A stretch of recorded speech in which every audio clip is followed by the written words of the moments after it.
'Twas an alteration, Merriman said gently. Can you walk now? Of course I can walk, said Will indignantly. He stared about him. Where the smithy had been, there was a battered brick building like a garage, and around it he could see traces of cold frames and vegetable beds through the melting snow. He looked quickly up and saw the outline of a familiar house. It's the Manor, he said. The back entrance, Merriman said, near the village, used mainly by tradesmen and butlers. He smiled at Will. This really is where the old smithy used to be. In the plans of the old house, it is called Smith's Gate, Merriman said. Buckinghamshire historians writing about Huntercombe are very fond of speculating on the reason. They are always wrong. Will stared through the trees at the Manor's tall Tudor chimneys and gabled roofs.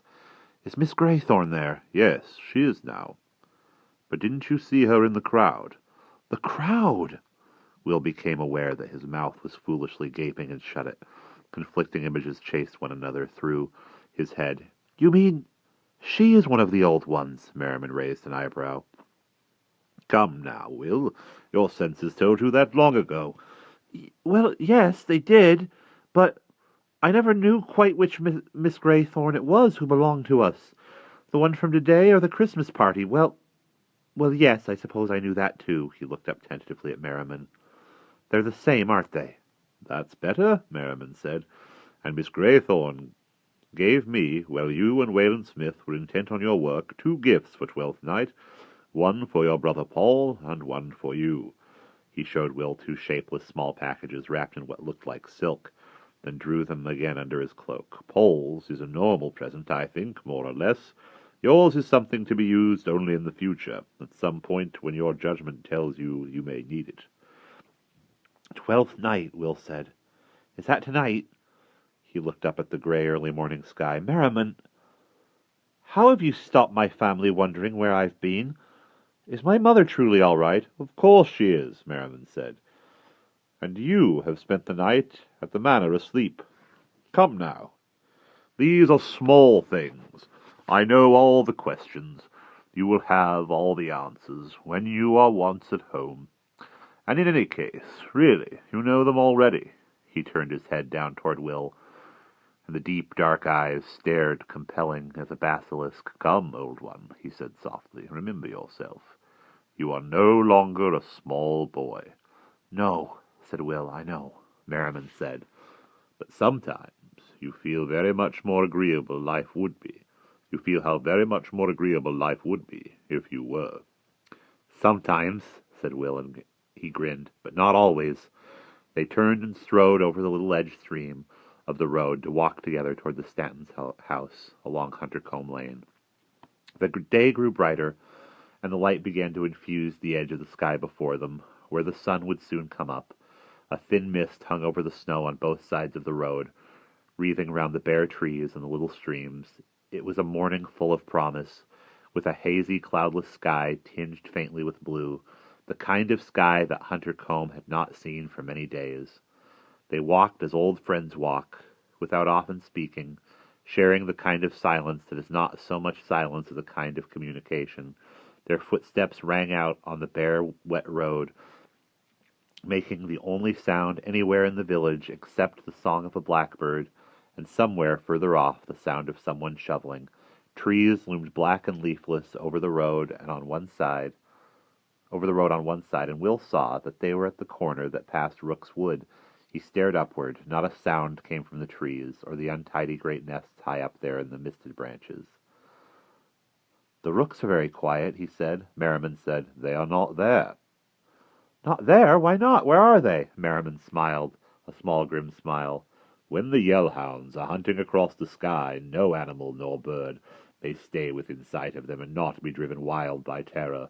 All through this kingdom, along the path of Herne and the hunt, masters will not be able to find any creature that was loose last night. It was better known in older days. Countrymen everywhere used to lock up their animals on Twelfth Night Eve, in case the hunt should ride. But what happened? But what happens? Are they killed? Will found that in spite of all the rooks had done for the dark, he did not want to think of them all destroyed. Oh no, Merriman said. Scattered, driven willy-nilly across the sky for as long as the nearest hound chooses to drive them. The hounds of doom are not a species that kills living creatures or eats flesh. The rooks will come back eventually, one by one, bedraggled, weary, sorry for themselves, wiser birds who had no dealings with the dark, would have hidden themselves away last night, beneath branches or house eaves out of sight. Those who did are still here, unharmed, but it will take a while for our friends the rooks to recover themselves. I think you will have no trouble with them again, Will, though I would never quite trust one if I were you. Look, said Will, pointing ahead. There are two to trust. Pride came thick into his voice, as down the road, toward them, came rushing and bounding the two Stanton dogs. Rack and See. They leapt at him, barking and whining with delight, licking his hands in a greeting as gigantic as if he had been gone for a month. Will stooped to speak to them, and was enveloped in waving tails and warm, panting heads and large wet feet. Get off, you idiots, he said happily. Merriman said very softly, Gently now. Instantly the dogs calmed and were still, only their tails enthusiastically waving. Both turned to Merriman and looked up at him for a moment, and then they were trotting amiably in silence at Will's side. Then the Stanton driveway was ahead, and the noise and shovels grew loud, and round the corner they found Paul and Mr. Stanton, wrapped against the cold, clearing wet snow and leaves and twigs away from a drain. Well, well, said Mr. Stanton, and stood leaning on his shovel. Hello, Dad, said Will cheerfully, and ran and hugged him. Merriman said, Good morning. Old George said you'd be about early, said Mr. Stanton, but I didn't think he meant quite this early. However did you manage to wake him up? I woke myself up, Will said. Yeah, I turned over a new leaf for the new year. What are you doing? Turning over old leaves, Paul said. Ho, ho, ho. We are, though. The thaw came so sudden that the ground was still frozen and nothing could drain away. And now that the drains are beginning to thaw as well, the floods got everything jammed up and washed away rubbish like this. He lifted a dripping bundle. Will said, I'll get another spade and help. Wouldn't you like some breakfast first? Paul said. Mary's getting us some, believe it or not. There's a lot of leaf-turning going on here while the year's still new. Will suddenly realized that it was a long time since he had last eaten and felt a gigantic hunger. He said. Come on in and have some breakfast, or a cup of tea or something, Mr. Stanton said to Merriman. It's a chilly walk from the Manor this time of morning. I really am extremely grateful to you for delivering him, not to mention looking after him last night. Merriman shook his head, smiling, and pulled up the collar of what Will saw had now again subtly changed from a cloak to a heavy 20th century overcoat. Thank you, but I'll be getting back. Will, said a voice shrilled, and Mary came flying up the drive. Will went to meet her, and she skidded into him and punched him in the stomach. Was it fun at the Manor? Did you sleep in a four-poster? Not exactly, said Will. Are you all right? Well, of course. I had a super ride on old George's horse. It was one of Mr. Dawson's huge ones, the show horses. He picked me up in the lane quite soon after I'd gone out. Seems ages ago, not last night. She looked at Will rather sheepishly. I suppose I shouldn't have gone out after Max like that, but everything was happening so quickly, and I was worried about Mum not having help. Is she really all right? She'll be fine. The doctor says it was a sprain, not a broken leg. She did knock herself out, though, so she has to rest for a week or two. But she's as cheerful as can be, you'll see. Will looked up the drive. Paul, Merriman, and his father were talking and laughing together. He thought perhaps his father had decided that Lion the butler was a good chap after all, not merely a manorial prop. Mary said, Sorry about you getting lost in the woods. It was all my fault. You and Paul must have been very close behind me, actually. Good job old George ended up knowing where everyone was. Poor Paul, worrying about both of us lost instead of just me. She giggled, then tried to look penitent, without great effort.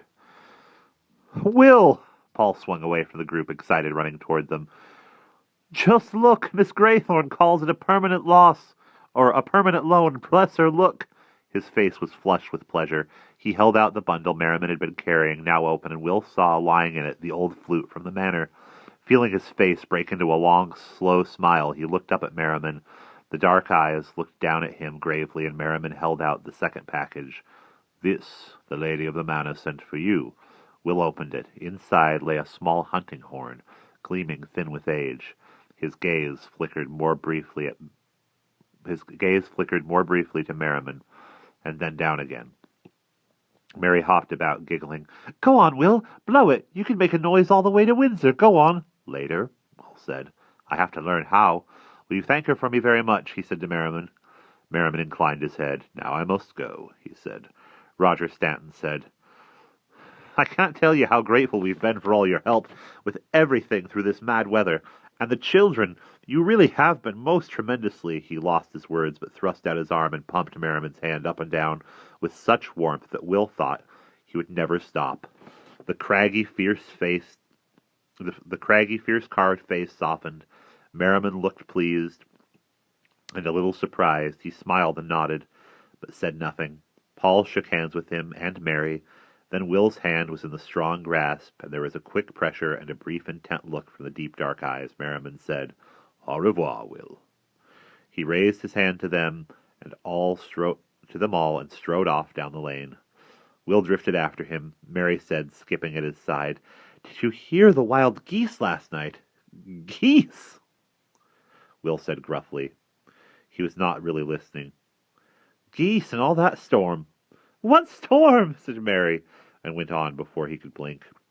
Wild geese, there must have been thousands of them migrating, I suppose. We didn't see them. There was just this gorgeous noise, first of all, and a lot of cackling from those daft rooks in the wood, and then a long, long sort of yelping noise across the sky, very high up. It was thrilling.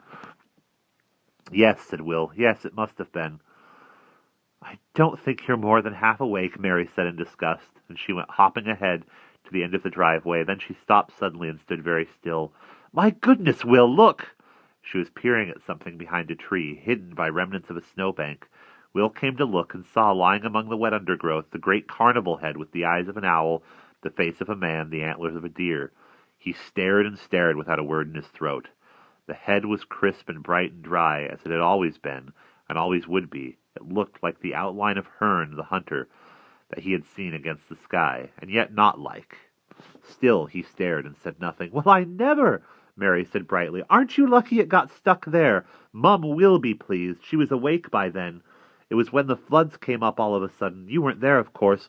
The water came in all over the ground floor, and quite a lot of things got washed out of the living room before we realized. That head was one of them. Mum was all upset because she knew you'd be. Well, look at that. Fancy that. She peered closer at the head, still prattling gaily, but Will was no longer listening. The head lay very close to the garden wall, which was still buried in snow, but beginning to break through the drifts at either side. And on the drift, at the outer edge, covering the verge of the road and overhanging the running stream in the gutter, there were a number of marks. They were hoof prints made by a horse, stopping and pivoting and leaping away over the snow, but none of them was in the shape of a horseshoe. They were circles quartered by a cross, the prints of the shoes that John Wayland Smith, once at the beginning, had put on the white mare of the light. Will looked at the prints and at the carnival head and swallowed hard. He walked a few paces to the end of the driveway and looked down Huntercombe Lane. He could see Merriman's back, still as the tall, dark-clad figure strode away, and then his hair prickled and his pulses stood still, for from behind him came a sound sweeter than seemed possible in the raw air of the cold grey morning. It was the soft, beautiful, yearning tone of the old flute from the Manor. Paul, irresistibly drawn, must have put the instrument together to try it out. He was playing Greensleeves once more. The eerie, enchanted lilt floated out through the morning on the still air. Will saw Merriman raise his wild head as he heard it, though he did not break his stride.